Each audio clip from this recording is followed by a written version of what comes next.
Un point important quand même, c'est que ces repas, ils ont bien existé. La preuve, il y a eu des interprètes, il y a eu des tiers, tout le monde peut témoigner. Or, ce que reproche à la limite le tribunal, c'est peut-être pas tant l'existence de ces repas que le fait qu'ils n'aient pas été justifiés. C'est qu'on n'ait pas les documents comptables. C'est un peu ça qui est reproché. Le compte était un compte CFDT, voilà. CFDT Pays de Bresse, vous voyez ici la lettre de la Poste qui remercie la CFDT officiellement. Donc compte CFDT qui était ouvert par les 3 permanents, vous voyez, de l'époque, dont Michel Graal et Pierre Béguachette.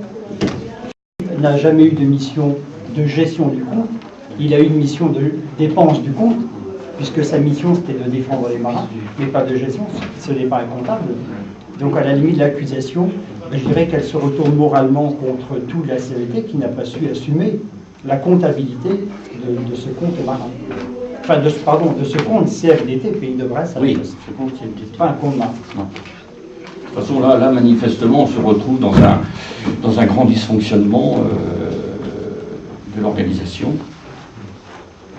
Ça va laisser des traces Ça laisse sûrement des traces. Ben, Quand on voit le travail qu'on fait auprès des marins, et qui porte ses fruits toujours, et qui continue à porter ses fruits.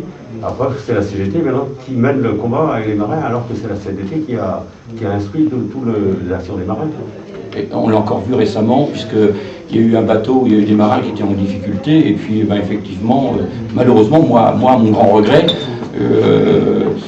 puisque ayant eu, je ne sais pas comment dire ça, est-ce que c'est un plaisir de tenir au bout de la corde le permanent qui est accusé pour peindre les lettres bateau poubelle sur le Victor, de voir qu'encore aujourd'hui, il y a des marins qui étaient abandonnés à Brest, et que mon organisation n'était pas partie prenante. Oui, effectivement, ça fait mal quelque part, sachant que vous avez face à vous des gens qui sont toujours adhérents, pour certains toujours militants, et puis pour d'anciens permanents. Donc effectivement, oui. Vous êtes tous membres de la CFDT. Voilà. Donc, et nous sommes aujourd'hui en droit de dire que nous partons les valeurs de la CFDT pas autrement que d'autres personnes qui aujourd'hui nous ne semblent plus forcément les partager. Je pense que, comme je disais tout à l'heure, l'esprit de responsabilité va prendre le dessus chez eux. On n'imagine pas qu'ils fassent appel, on n'imagine pas qu'ils envoient l'huissier. On espère bien qu'ils vont calmer, qu'ils vont arrêter tout ça. La raison va un petit peu. Et on ose espérer qu'enfin il y aura un vrai débat sur pièces au sein des instances officielles, ce qui n'est pas gagné, mais on espère, et que tout le monde pourra juger sur pièces. Parce que les pièces n'ont jamais été montrées, nous on les a les pièces. Oui, on vous en montre un certain nombre, elles sont officielles, mais personne ne les gagne.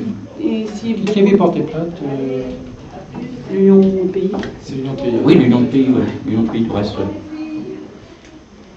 Et si des militants du CFDT et des non-militants veulent avoir accès, il y a le site qu'il faut le redonner, je pense. Oui, que vous avez repris en fin de... Donc on peut dire que toutes les pièces sont dans le site. Sont sur le site. Ouais. Et ce que je me permettrais de rajouter là, c'est que en fait, là, ça concerne donc en fait un de nos toujours camarades, hein, pour ne pas dire plus, puisqu'on est, on fait partie de son comité de soutien. C'est que donc en fait, il a œuvré comme nous. Hein, en fait, il n'a pas été différent des militants qui vous parlent ce matin. Donc c'est un militant qui aujourd'hui est soutenu par d'autres militants. Donc vous êtes solidaire de... Voilà, de toute façon, solidaire de... Ah oui, totalement. La fois de la personne et de l'action qui est menée. Voilà. Ah oui, tout à fait, comme je vous disais, puisque moi-même j'ai participé au soutien des marins sous diverses formes, c'est tout à fait le cas, oui. Oui. Donc il y a, dans cette affaire-là, il n'y a rien de nominatif, c'est un militant en présence d'autres militants, et qui se sont engagés à la CFDT pour certains de très longue date sur une éthique dans laquelle aujourd'hui, au travers de cette affaire, ils ne se retrouvent pas totalement. Pour pas dire plus. Pas du tout. Faut pas dire plus. Faut pas dire plus. Et nous sommes simplement quelques représentants du comité de soutien, Oui. sachant qu'il y en a bien sûr bien d'autres et que Oui. nous avons Il y déjà a mis plusieurs de courriers. membres du comité de soutien. Bah, je sais pas, on peut peut-être se référer à la lettre qui a été envoyée à Chirac. Oui, il y a une cinquantaine Ouais. de personnes qui ont signé Oui. la lettre à Chirac en lui demandant d'intervenir de façon amiable, je dirais, auprès de la CBT. Il n'a pas voulu donner suite, c'est bien dommage. Et y compris des personnes au-delà de la CFDT qui ont de près ou de moins près participé à tout un tas d'actions qui se retrouvent aujourd'hui, entre guillemets, mises en accusation au travers de l'affaire en cours. Hein. D'ailleurs, on a été beaucoup interpellés dans toutes les manifestations qui ont eu lieu depuis le début de l'année, là, puisqu'on a distribué des tracts aux manifs, au comité de soutien. Et parce que les gens, ils se disent, mais c'est quoi ce plan, quoi? Jamais l'appareil syndical, la bureaucratie, comme disait Michel, le décide comme ça, un peu ex nihilo, puisque le résultat d'aujourd'hui est clair. C'est qu'on avait raison de soutenir le copain, puisque l'accusation portée au départ n'est pas retenue. Donc nous, ça nous conforte. La justice nous conforte, même si elle fait apparaître effectivement un certain nombre de choses pour lesquelles il n'y avait pas de pièces, des factures Sur d'achat de l'essentiel, bouffe, sur tu l'essentiel, vois. sur le, enfin, sur voilà Sur la grosse somme des 125 voilà, 000 euros. voilà, Ouais. oui. Elle n'a pas été retenue, ça n'a pas été Ouais, il retenu. restait 4 000. Là. Quand on regarde les deux chiffres, effectivement, ils parlent d'eux-mêmes. C'est pour ça qu'on Ouais, espère c'est-à-dire que le plaignant va ne pas, comme disait, envoyer l'huissier ou ça va s'arrêter. Ceci dit, le jugement reste quand même scandaleux. C'est vrai qu'on a, On trouve vraiment complètement disproportionné les 3 mois de prison avec sursis. Oui, c'est ça. Même si on n'a pas le droit de commenter les... Oui, on n'a pas le droit de commenter. Bon, ça, Peut-être on peut avoir on est- une opinion on est en justement, démocratie. et trouver chez il n'y a que ça dans la presse. tous les jours. Oui, mais il y a plein de gens. Pour ce qui nous concerne, c'est ce que je vous disais à l'instant, à savoir c'est un militant avec d'autres militants. Et le travail militant n'est pas nominatif.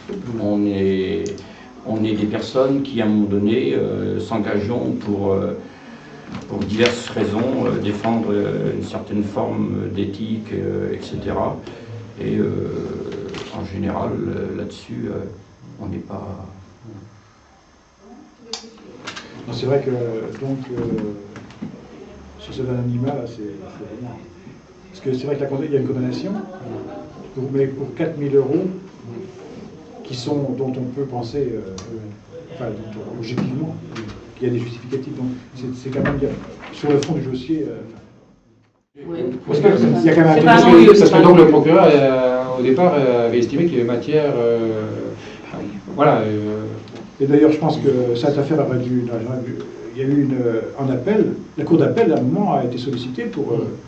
Et il y a eu une maldonne au niveau des avocats, parce que sinon, ça aurait pu être arrêté avant l'instruction. Ce qui est, c'est que le jugement. Comment est-ce qu'on peut avoir un réquisitoire à 127 000 euros et un jugement à 4 000 euros? Ça veut dire que l'instruction a été menée à charge.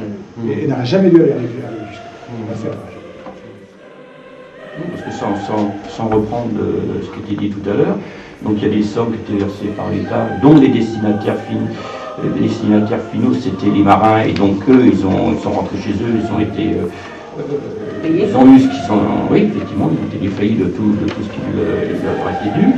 Et derrière ça, aujourd'hui, parmi cette somme-là aussi, il y a la CFDT détentrice dans ses comptes officiels du département de l'équivalent d'environ 38 000 euros qui était malgré tout englobé là-dedans. Donc c'est vrai qu'il y a vraiment, entre ce qui était demandé au départ et puis la finalité, effectivement, il y a deux fois.